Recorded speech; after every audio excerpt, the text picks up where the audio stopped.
이제 블록으로 가봅시다.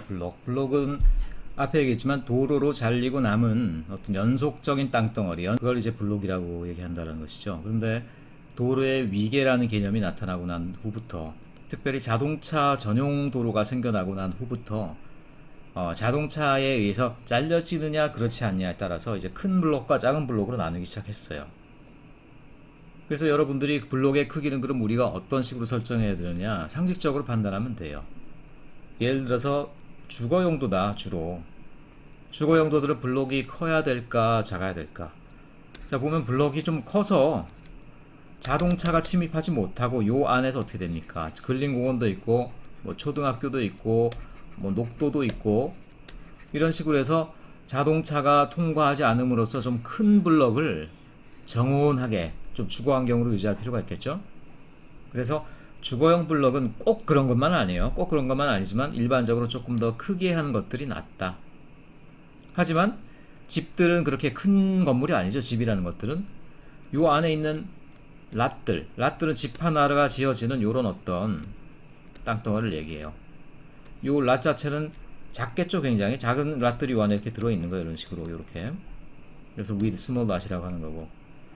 하지만 그게 아니라 도심부에 있는 블록이다. 도심부에 있는 블록들이 예를 들어 이렇게 큼직한 한 1km짜리 큰 블록을 할 수 없죠. 도심부 블록은 굉장히 작아요. 뉴욕 맨하탄을 생각하시면 됩니다. 그리고 차량이 중간중간에 이렇게 다 관통을 하고 있죠. 그래서 도심부 같은 경우는 어떻습니까? 교통이 빨리빨리 지나가야 되고 물류가 원활하게 유통돼야 되잖아요. 그런데 사람들이 뭐 편안하고 천천히 거느리고 이런 분위기는 아니잖아요. 그렇기 때문에 블록은 좀 작을 수밖에 없다. 하지만 건물 하나하나는 크죠. 그래서 이걸 이루는 랏 하나하나는 뭐 이만해 거의. 그래서 랏 하나하나의 대지들은 굉장히 큰 규모로 이루어진다. 이런 얘기를 하고 있습니다. 그래서 사이즈 오브 블록, 슈퍼 블록과 스몰 블록으로 나뉜다고 그랬죠. 그래서 슈퍼 블록은 간선도로가 자르고 지나가는 어떤 전체의 블록의 크기. 그 다음에 요 내부를 또 보면은 요런 식으로 랏들의 덩어리들이 있어요. 이렇게. 무슨 얘기인지 아시죠? 그러니까 도로로 구분되지 않고 땅덩어리들로만 대지로만 붙어있는 덩어리들이 있어요. 요 덩어리들은 이것도 하나의 또 뭐 관습적으로 블록이라고 그러거든요. 그래서 요거는 스몰 블록이라고 보통 얘기를 합니다. 그런가 하면 요 어떤 간선도로가 자르고 지나간 요 전체 덩어리에 요거는 슈퍼 블록이라고 보통 얘기를 해요. 자, 그래서 어쨌든 여러분들이 요 용어 개념에 헷갈리면 안 됩니다. 예로 제인 제콥스 책에 보면 그분이 그 당시에 도시계획 일반적인 용어를 쓰진 않았기 때문에 블록은 작아야 된다라고 얘기를 했거든요. 그래서 그 말이 여러분들 잘못 이해하면은 슈퍼블록 없애고 주거지역도 블록 다 조그맣게 만들어야 된다 이런 얘기를 볼 텐데 그게 아니에요. 그게 아니고 저기서 말하는 블록은 요 블록을 얘기한 겁니다. 제인 제콥스가 얘기한 건 요 블록을 얘기한 거예요. 그거를 묶고는 큰 거대한 이제 슈퍼블록을 얘기한 건 아니라는 거예요. 자, 넘어가서 그래서 우리나라에서 일반적으로 보거나 아니면은 전 세계에서 하나의 블록 크기가 제일 큰 것으로 알려진 거는 이제 파키스탄의 이슬라마바드, 2kg짜리도 있어요. 근데 서울이나 뭐 아니면 이런 데는 대부분 슈퍼블럭을 근린 규모 하나 정도로 보통 했죠. 샹드가르처럼 이제 르꾸르비제는 남북으로 이제 길쭉하게 하고, 그래서 동서로는 주로 차량 통행 위주로, 남북으로는 그린웨이 위주로 이런 식으로 하는 특이한 패턴을 썼죠. 그래서 그런 어떤 특별한 어떤 상황에 맞춰서 길쭉한 블럭을 쓰기도 했고요. 또 대전 같은 경우, 대전 둔산 신시가지는 일부러 조그만한 블럭을 만들었어요. 이렇게. 저는 살아보다 보니까 너무 조그만 블럭은 불편하더라고요. 건널목이 너무 많고 차들이 너무 여기저기 많고 이런 느낌들. 우리나라 대부분의 신도시는 역시 그리고 암말에도 지하철이 지나가는 방향으로 길쭉하게 돼 있다 보니까 이렇게 동서방향으로 길쭉한 블럭들을 쓴 경우가 많다. 그래서 슈퍼블럭을 대부분 우리나라는 적용해 왔고요. 슈퍼블럭이 당연히 뭐랑 연결이 되겠습니까? 페리의 근린주구랑 당연히 연결되죠. 페리의 근린주구 자체가 어떤 개념이냐 하면은 큰 블럭을 만들어서 그 내부의 생활권을 좀 이렇게 집중시키자 이런 얘기라는 거예요.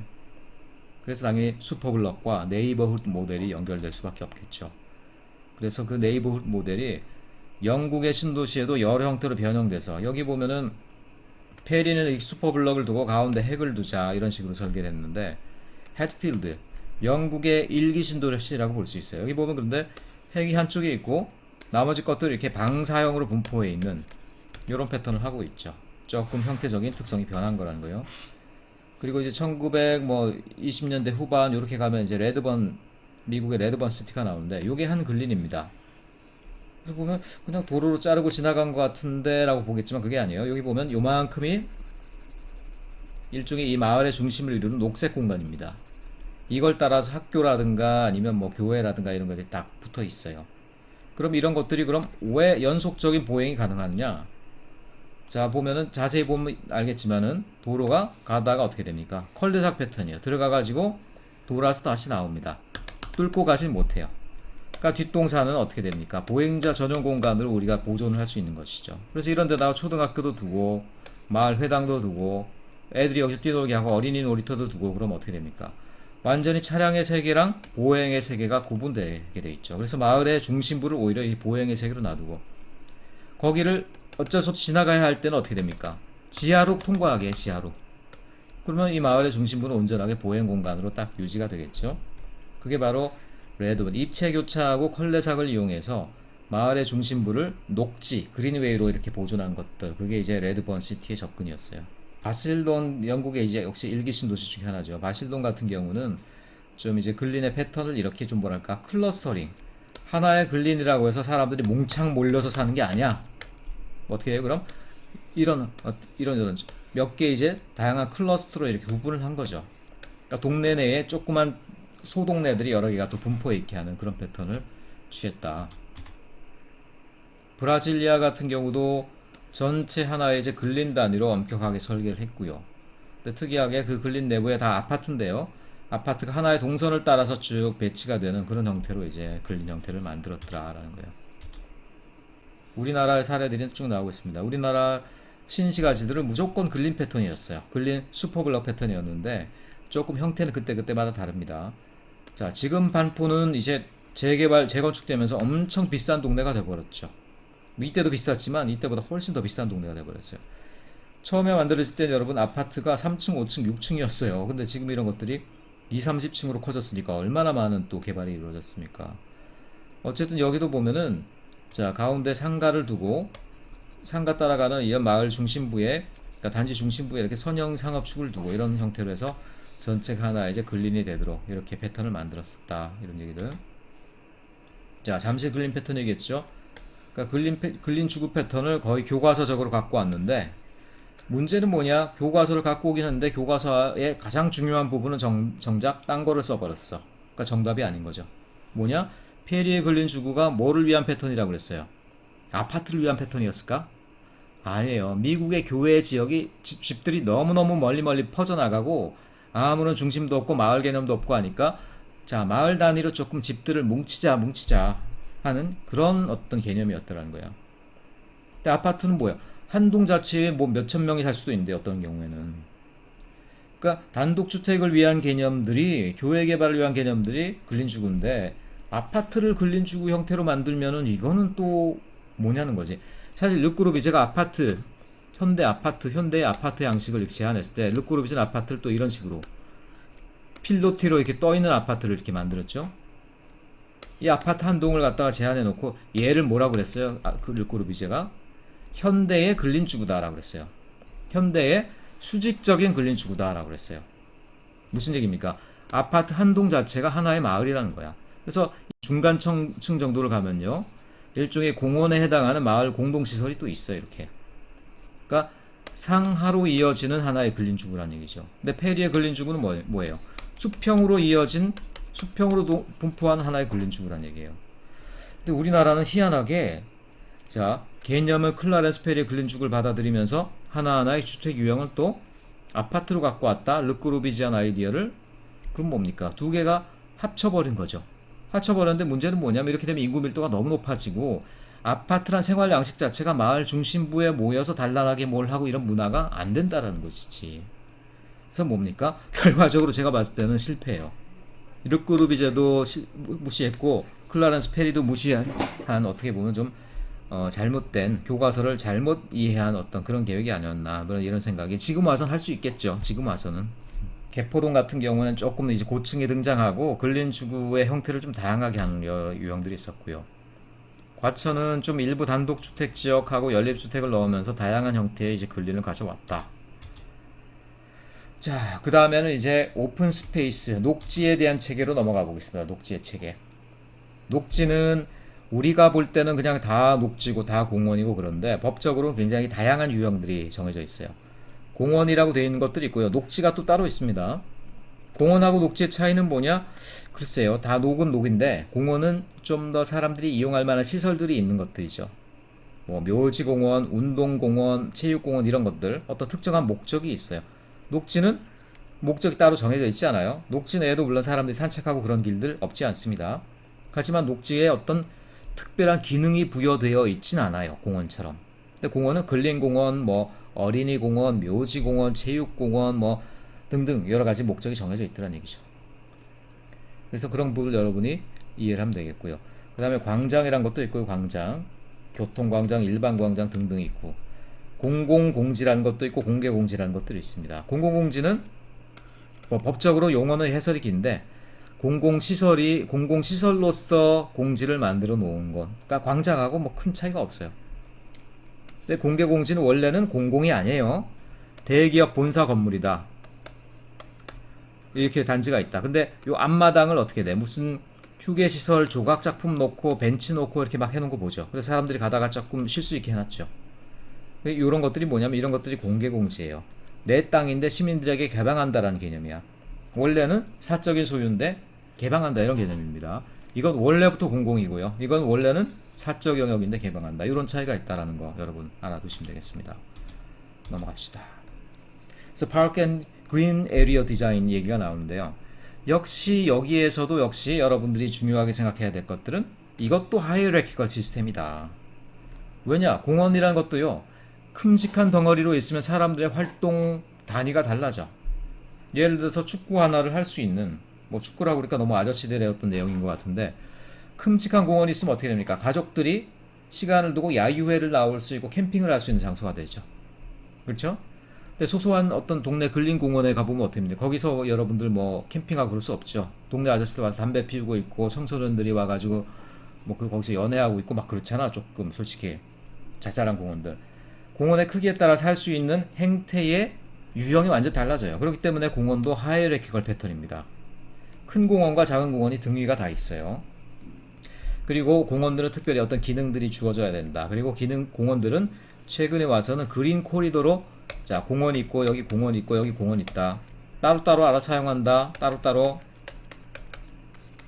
그게 아니고 자 이런 것들이 연결돼서 하나의 시스템을 만들어져야 된다. 그렇죠? 이런 개념들로 가고 있고 이런 것들이 이제 그린웨이라든가 이런 개념으로 이제 계속 진화하고 있다. 여러분 그런 얘기 이미 많이 나눴었죠. 그래서 여기 교과서적인 어떤 한 도시 영역 내에 오픈 스페이스 패턴이에요. 공원 녹지 체계 패턴이에요. 그래서 가장 클래시컬한 모델은 이거였어요. 그러니까 도시 내에 공원은 어떻게 돼? 공원을 점적인 시설로 보는 거죠. 그래서 큰 점 하나는 가운데 두고 자잘한 점은 뭐 이렇게 생활권마다 하나 두고 그러니까 중심지 체계랑 거의 비슷한 논리죠. 그래서 2차 중심지는 여기 있고 3차 중심지는 이렇게 있고 도시랑 도시 사이엔 또 더 큰 어떤 공원 녹지를 두고 뭐 이런 개념들 점적인 어떤 시설로서의 개념인데 자 그런 것들이 자꾸 어떻게 됩니까? 공원 녹지도 서로 연결된 네트워크이다. 네트워크. 그린 에리어도 이제 네트워크가 돼야 된다 이런 개념으로 점점 진화해 왔죠. 그래서 네트워크 하는 방식이 뭐 방사형이냐 순환형이냐 뭐 이런 것들이 나왔다는 얘기예요. 그래서 이건 어떤 다른 책에서 제가 가져온 그림인데 이게 이제 역사적으로 볼 때 A에서 B, B에서 C의 개념으로 점점 공원 녹지의 개념들이 진보해 왔다라는 거예요. 자 예전에 공원 녹지는 아까도 얘기했지만 점적인 패턴이에요. 그런데 어차피 도시 외곽으로 가면 산이고 뭐 바다고 강이고 보존돼 있죠. 그러니까 도시 외곽 지역은 이렇게 결국 자연 지역으로 감싸져 있다라는 거야. 그렇기 때문에 도시 내부에는 점적인 공원만 넣으면 된다. 원래 이게 옛날의 생각이었다는 거예요. 근데 문제는 뭐냐? 도시 외곽의 공원이 도시가 성장하면서 다 사라져갔죠. 그리고 도시 내부에 있는 공원들은 인공물에 너무 갇혀 있으니까 얘네들이 생태적인 작용도 못하고 사람들이 어떤 충분히 활동할 만한 그런 역량이 없어. 그래서 그 다음 시기의 공원은요, 도시 내부를 지나가는 하천이라든가, 주로 하천이겠죠. 아니면 숲길이라든가 이런 것들을 복원을 하기 시작해요. 그래서 자, 점적인 공원만 가지고는 우리가 너무 답답하다. 도시를 흐르고 순환하는 이런 어떤 통로, 패스웨이죠. 어떤 패스로서의 녹지를 우리가 만들기 시작하자. 그리고 세 번째는 어떻게 돼요? 자, 그런 것들을 회복할 뿐 아니라, 자, 청계천도 다시 복원하고, 없던 숲길도 새로 만들고, 그런 것들을 또 어떻게 돼요? 각 공원과 연결하자. 연결해서 네트워크를 만들고 그린웨이를 만들자. 그렇죠? 다 연결돼 있죠, 다 이렇게. 다 연결된 개념으로 이렇게 가서 최근에 이제 그린웨이라는 개념도 나오고요. 뭐 별의별 개념들이 다 나오는 거 아니에요? 그래서 요때는 공원의 개수가 중요했어, 개수. 요때는 공원의 면적이 중요했어, 면적. 요때는 뭐가 중요할까요? 둘 다 중요하지 않아. 얼마나 연결돼 있느냐. 연결도가 중요하다는 얘기예요, 연결도. 연결도가 중요하고, 연결되는 것들이 사람들의 활동 중심을 딱 지나가. 그렇잖아요. 사람들 활동은 여기에 있는데 공원은 저기 있다. 그래서 사이에 뭐 한 3km가 있다. 이게 무슨 쓸모가 있어? 필요 없죠? 그런데 조만한 공원이더라도 그런 것들이 생활권을 이렇게 관통해서 지나간다. 그럼 어떻게 됩니까? 훨씬 더 높은 용도가 되는 것이지. 그래서 공원의 어떤 특성이 예전에는 점차 양적인 개념에서 네트워크적인 질의 개념, 구성상의 질의 개념으로 이제 변해왔다. 이런 얘기를 여러분들이 이해를 하시면 되겠어요. 자, 그럼에도 불구하고 일반적으로 위계상으로 보는 공원의 패턴은 이겁니다. 하나의 근린이죠. 근린 내부에 하나의 큼직한 공원이 있어. 그게 이제 근린공원입니다. 근린공원. 그리고 근린을 4개로 나눈 단위에도 하나의 조그만 이제 어린이 공원 정도를 둬요. 또 이걸 4개로 또 쪼개기도 했지. 그리고 그 사이에는 어떻게 됩니까? 놀이터를 하나씩 뒀죠, 또 이렇게. 그런데 근린 4개 정도가 합해지면 이때는 마을 전체가 모여서 축제를 할 수 있는 약간의 어떤 운동장도 있고요. 사람들이 크게 집회를 할 수 있는 시설도 있는 뭐 그런 정도. 또 그리고 최근에는 이게 레크리에이셔널 용도뿐 아니라 재난 대피 용도로도 굉장히 중요한, 재난 대피 용도로도 오픈 스페이스 체계가 굉장히 중요한 역할을 한다는 것이 알려져 있어요. 특별히 지진 났을 때. 그러니까 타이완이나 아니면 중국 같은 데도 지금 지진 났을 때 대피할 만한 그런 공원들, 집 근처에 조그만한 공원 가지고 대피가 충분히 이루어지지 않죠. 그러니까 지진이 나고 집들이 무너졌을 때 사람들이 한 1주, 2주 이상 머무르고 타운을 새롭게 형성할 수 있는 그런 큼직한 공원들, 그런 것들이 필요하다라는 것들이 또 알려지고 있어요. 그러니까 뭡니까? 공원이라는 것들이 레크리에이셔널 용도뿐 아니라 재난 대피를 위해서도 필요하죠. 그래서 이런 큼직한 공원들은 뭐예요? 이 시기에 재난이 닥쳤을 때 요 공원이, 굉장히 큼직한 이 공원이 사람들의 어떤 임시 타운으로 활용될 수 있는, 천막을 막 치고 임시 타운으로 활용될 수 있는 그런 역할까지도 겸한다라는 거예요. 그러니까 공원이라는 게 레크리에이셔널한 용도만 있는 것은 아니다. 여러분 기억하시기 바랍니다. 그린웨이 개념을 넣기 시작한 이런 계획이 나오고 있죠. 굉장히 엄밀한 근린주구 패턴이죠. 네모난 근린주구 패턴이고 가운데 굉장히 교과서적인 패턴이에요. 근린공원이 하나둘씩 있죠. 어린이 놀이공원들이 있죠. 근데 그 모든 것들이 이렇게 서로 간에 어떻게 연결되고 있죠. 연결되면서 큰 어떤 네트워크를 이루고 있죠. 네트워크를 이루면 어떻게 됩니까? 이런 것도 여러 가지 의미가 있는데, 일단은 프레드릭 로 옴스테드 경을 얘기하지 않을 수 없죠. 자, 공원의 아버지라고 부른 분이에요. 그러면서 이제 그린웨이란 말은 쓰지 않았어요. 이 양반은 파크 커넥터라고 불렀습니다. 공원 연결로라고 불렀어요. 그린웨이라고 최근에 이제 명칭이 변한 건데, 이 양반이 1800년대 중반에 이런 공원을 만들 뿐 아니라 공원을 서로 간에 코리도로 연결해야 된다라는 표현을 이제 굉장히 중요하게 했어요. 자, 그 이유는 뭐냐면 이제 공원이라는 것들이 civic place라는 거죠. civic place. 공민적 공간이다. 시민하고 좀 다른 뉘앙스예요. 공민적 공간이다. 자, 우리는 공화국의 시민이다. 여러 개의 다른 주였지만은 우리가 식민지로부터 독립해서 하나의 거대한 나라를 이뤄냈고 우리는 함께 하는 어떤 연합국이 됐다. 그렇기 때문에 우리는 뭐 자본주의 나라로서 서로 간의 어떤 부나 아니면 재산 소유의 격차는 다 다르고 사회적인 계층은 다 다를 수 있다. 하지만 국가에서 기본적으로 주는 공민으로서의 어떤 평등한 권리는 누구에게나 다 가능하다. 열려 있어야 된다. 그 중에 하나가 뭐냐? 사람들이 자기 집 밖으로 나와서 누리는 그 공간은 누구나 다 평등하고 기회가 열려 있어야 된다는 거예요. 자, 그런 측면에서 하나의 고립된 공원이라는 거는 이 시빅 플레이스의 전통에 맞지가 않더라. 왜냐? 공원 가까운 사람들은 굉장히 편리하게 이용하고 자기 집값도 올라가겠죠. 근데 공원에 멀리 있는 이 사람은 뭐야? 공원에 접근할 수가 없잖아요. 그러니까 이런 것들을 없애기 위해서 어떻게 되냐? 자, 여기 못 사는 동네, 여기 잘 사는 동네.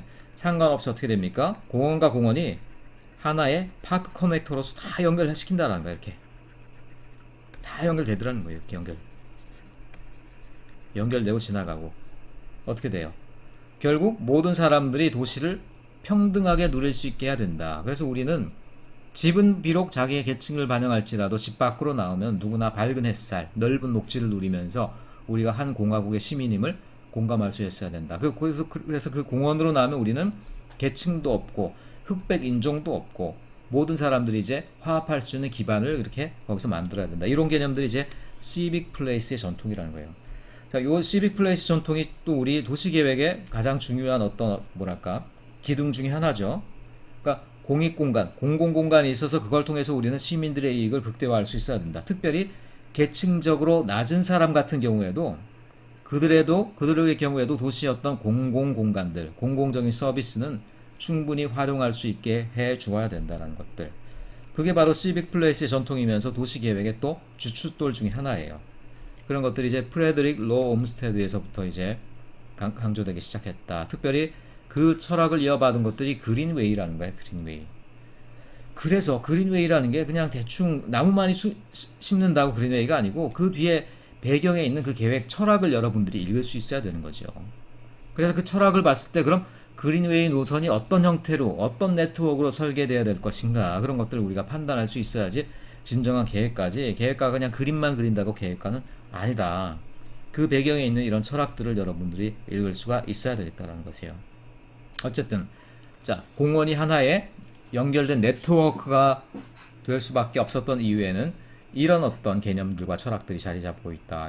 자 우리나라 목동과 같은 목동도 되게 재밌는 공원 패턴인데요. 선형도시라고 그랬죠. 그리고 선형도시를 연결한 하나의 중심축이 이렇게 있다고 그랬죠. 축을 따라가면 공원이 큼직한 것들이 한 5개가 이렇게 연달아 있어요. 근데 그 공원 하나하나가 또 공모전으로 설계된 거야. 그래서 이런 어떤 재미가 있더라는 거.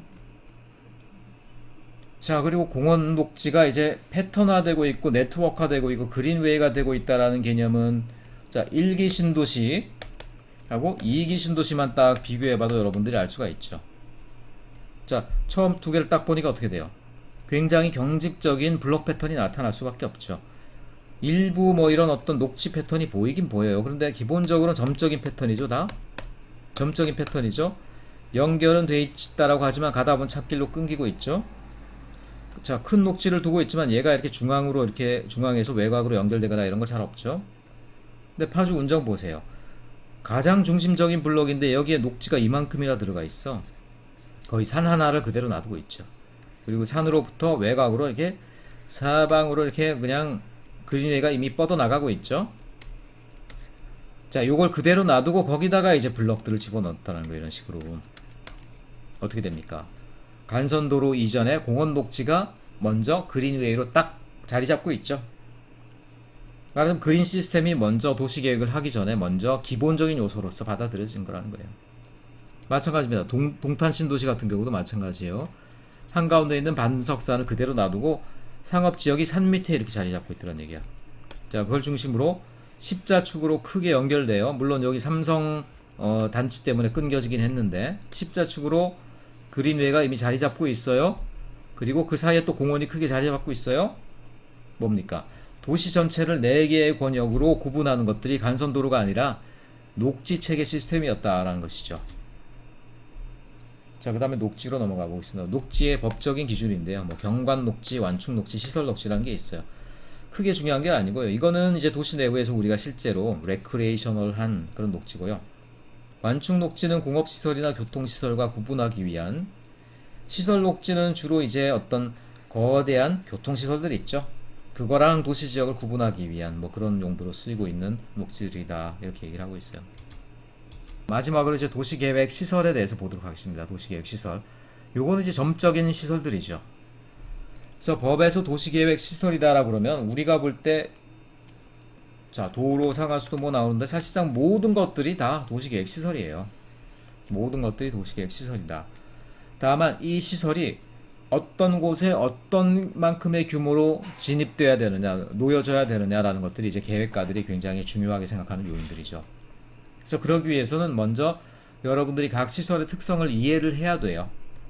자, 여기다 점 하나 딱 찍는다 끝난 게 아니라 이 점이 두 개가 찍혀야 될지 아니면 다른 지역과 지역 사이에 가운데 찍혀야 될지 애매하죠.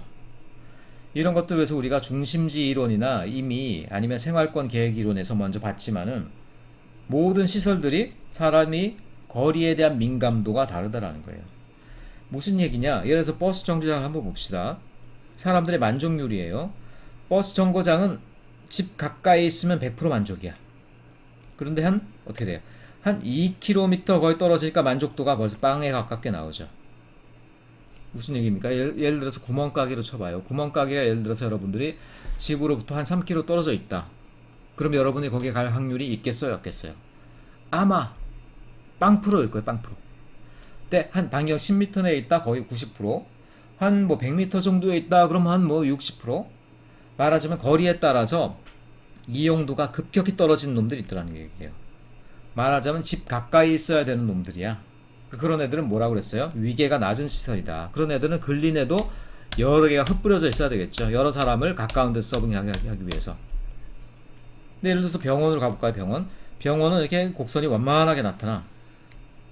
말하자면 5km 거리에 있더라고 하더라도 내가 필요한 병원이면 사람들이 차를 타고 버스를 타고 뭔 짓을 써서라도 가더란 얘기예요. 병원은 우리 집 앞에 가까이 있는 게 중요한 게 아니죠. 큰 병 나면은 딴 도시에 있는 병원이라도 가. 그 말은 뭡니까? 그런 것들은 거리에 사람들이 민감한 시설 아니기 때문에 어쨌든 그 병원의 기능에 최대한으로 발휘될 수 있는 시설을 위치에 있으면 되지 집 가까이 또는 근린 한가운데 있어야 될 필요성은 전혀 없더란 얘기죠. 제가 한때는 그래가지고 이런 것들을 연구해가지고 우리나라에 있는 모든 기능들을 딱 봐가지고 그 기능들이 거리 요인에 따라서 말하자면 여기서 이제 곡선이 이렇게 완만해질수록 어떻게 됩니까? 그런 애들은 위계가 높은 애들이요, 작은 애들이에요.